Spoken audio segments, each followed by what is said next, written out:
ఆ కథ పేరు ఏమిటంటే సంతృప్తి అనే కథని చెప్తాను. అయితే ఒక గ్రామంలో వెంకయ్య, గంగమ్మ అనే దంపతులు ఉన్నారు. ఆ గంగమ్మ మహాగయ్యాళిదనమాట. అస్తమాను భర్తని బంగారం కావాలని వేధిస్తూ ఉంటుందన్నమాట. అతను కష్టపడి పొలం పని చేసుకుంటూ ఉంటాడు. అయితే పాపం అలసిపోయి నిద్రపోతూ ఉంటాడు. ఏమయ్యా, ఇక ఇంకా ఎప్పుడు చూసినా అస్తమానం ముద్దు నిద్రపోతూ ఉంటావు. చూసావా, పక్కింటి జయలక్ష్మి అత్తయ్య చూడు, ఆమె ఎన్ని బంగారం పెట్టిందో, నాకేమీ నువ్వు తీసుకురావట్లేదు, నువ్వు చేతగాని వాడివి, సమర్థుడివి అని చెప్పేసి భర్తని అంటదనమాట. మొదలేసావా, నాకు రోజు ఇది ఒక గోల అయిపోతుంది అని చెప్పేసి అంటాడనమాట. అని ఇక నిద్రపోయలేకనే అంటాడు కదా, నేను ఈ గోలని తట్టుకోలేనే, ఆ సద్దన్న ఉంటే నాకు మూట కట్టు, నేను అది తీసుకొని పొలానికి వెళ్తానని చెప్పేసి అని అంటాడనమాట.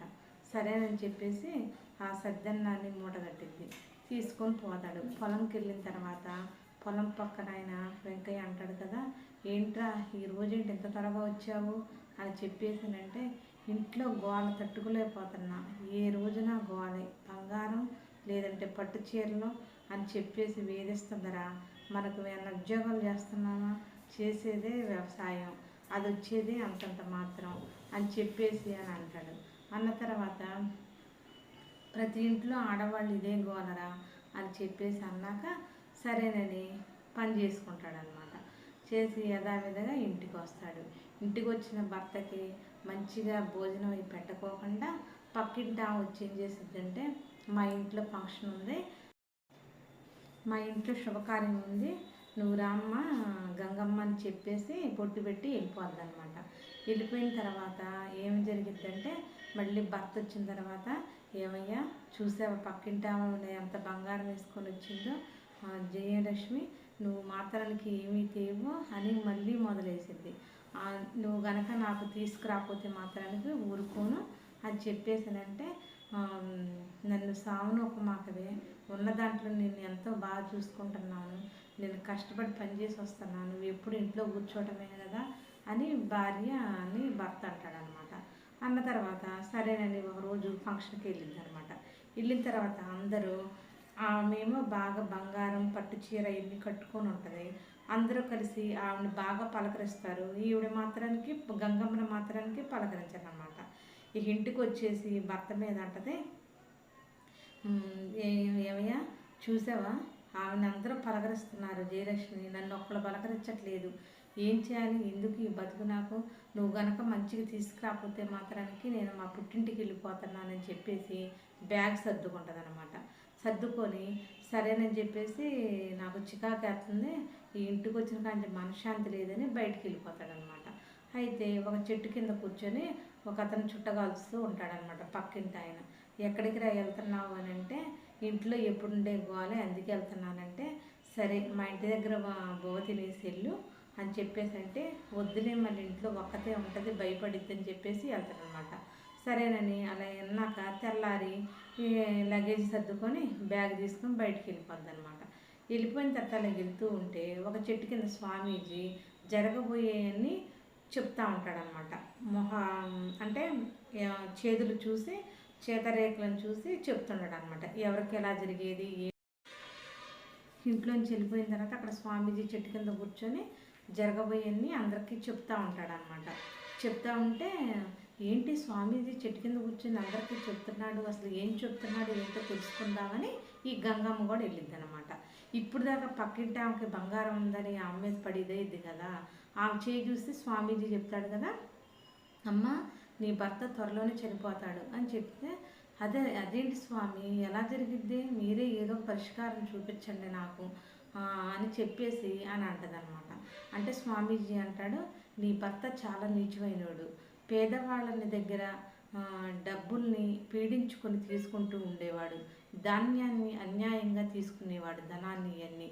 మీరు వచ్చిన ధనం మొత్తం అందరికీ పేదవాళ్ళకి పంచిపెట్టి నీ ఒంటి మీద ఉన్న నగలు కూడా పేదవాళ్ళకి దానం చేస్తే నువ్వు నీ భర్త చేసిన ద్రోహం పోయి ఆయన కొన్నాళ్ళు బతుకుతాడని స్వామీజీ చెప్తాడనమాట.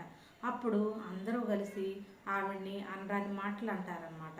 అయితే ఆహా, ఇలా ఇది అప్పనంగా వచ్చే సొమ్మేనా, కష్టపడ్డ సొమ్ము కాదా అని అందరూ ఈమెను జయలక్ష్మి అంటారనమాట.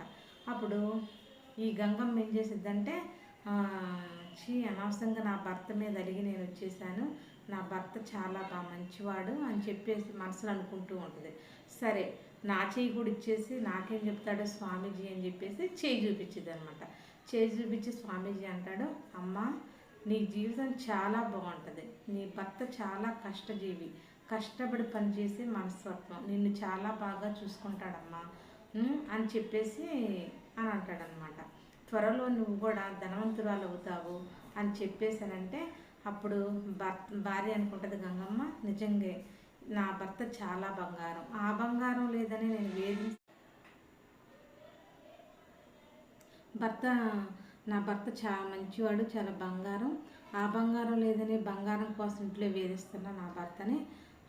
ఎన్ని చూసావా సుబ్బలక్ష్మి అత్తనే ఎన్ని అంటున్నారు అందరూ, ఇన్ని రోజులు ఆమెను పలకరించి నన్ను పలకరించట్లేదని నేను చాలా బాధపడ్డా అని చెప్పేసానంటే అక్కడ చెప్పిన స్వామీజీ చెప్పిన మాటలు అక్కడ చెప్పించుకునే వాళ్ళందరూ కూడా ఇటు గంగమ్మ భర్తని మెచ్చుకుంటూ ఉంటారనమాట.